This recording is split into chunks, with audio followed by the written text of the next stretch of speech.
আকাশবাণী কলকাতা। স্থানীয় সংবাদ পড়ছি সুমন মুখোপাধ্যায়। প্রধানমন্ত্রী নরেন্দ্র মোদী আজ আকাশবাণীর মন কি বাত অনুষ্ঠানে বিশিষ্ট চলচ্চিত্র পরিচালক তপন সিনহার শতবার্ষিকীতে তাঁর স্মৃতির প্রতি শ্রদ্ধা জানিয়েছেন। সেই সঙ্গে তিনি শতবর্ষে পা দেওয়া অন্যান্য বিশিষ্ট চলচ্চিত্র ব্যক্তিত্বকেও শ্রদ্ধা জানান। बस 2024 में हम फिल्म जगत की कई महान हस्तियों की 100वीं जयंती मना रहे हैं। इन विभूतियों ने भारतीय सिनेमा विश्व स्तर पर पहचान दिलाई। राज कपूर जी ने फिल्मों के माध्यम से दुनिया को भारत के सॉफ्ट पावर से परिचित कराया। रफी साहब की आवाज में वो जादू था जो हर दिल को छू लेता था। तपन सिन्हा जी की फिल्मों ने समाज को एक नई दृष्टि दी। उनकी फिल्मों में सामाजिक चेतना और राष्ट्रीय एकता का संदेश रहता था। মন কি বাতে প্রধানমন্ত্রী ম্যালেরিয়া ও ক্যান্সারের বিরুদ্ধে ভারতের সাফল্যের কথা তুলে ধরেছেন। তিনি ম্যালেরিয়ার বিরুদ্ধে লড়াইয়ে দেশের সাফল্যের কথা তুলে ধরে বলেন, স্বাধীনতার সময় ও স্বাস্থ্যের ক্ষেত্রে সবথেকে বড় চ্যালেঞ্জগুলোর মধ্যে ম্যালেরিয়া অন্যতম ছিল। 1 মাস থেকে 5 বছর বয়স অবধি বাচ্চাদের প্রাণঘাতী সংক্রামক রোগগুলোর মধ্যে ম্যালেরিয়ার স্থান ছিল 3-এ। সম্প্রতি বিশ্ব স্বাস্থ্য সংস্থার রিপোর্ট বলছে 2015 থেকে 2023-এর মধ্যে ম্যালেরিয়ার আক্রান্ত হওয়া ও তার ফলে মৃত্যুর সংখ্যা 80% কমে গিয়েছে। मलेरिया टेक्नोलॉजी के साथ साथ सोशल मीडिया का भी भरपूर इस्तेमाल किया है। मलेरिया की मॉनिटरिंग के लिए जन भागीदारी काफी सफल रही है।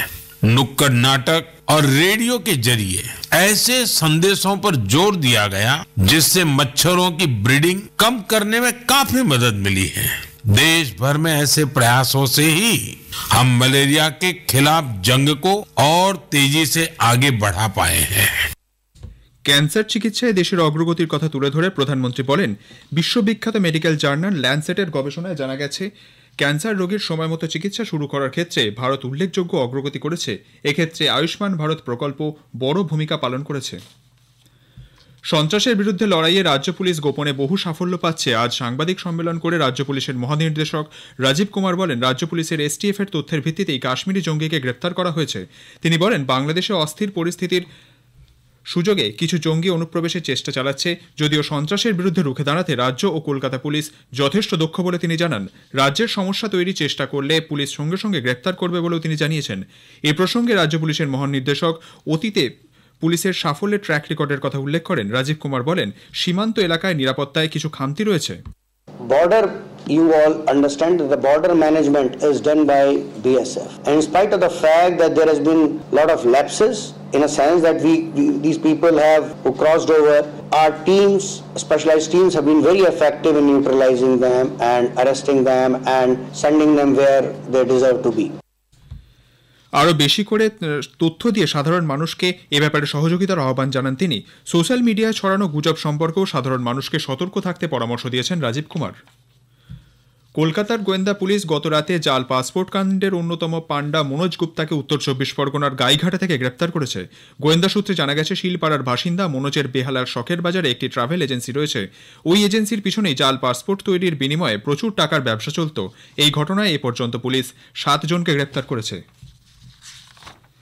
উত্তর 24 পরগনার বনগাঁয় বহুতল নির্মাণের জন্য মাটি কাটার সময় আজ সকালে আচমকা ধস নেমে চাপা পড়ে সুজয় মণ্ডল নামে বছর 20-র এক শ্রমিকের মৃত্যু হয়েছে। তার বাড়ি বনগাঁ থানার ধোড়ামারি এলাকায়। বনগাঁ হাসপাতালে 2 নম্বর গেট এলাকায় মাটি কাটার সময় আচমকা ধস নামে।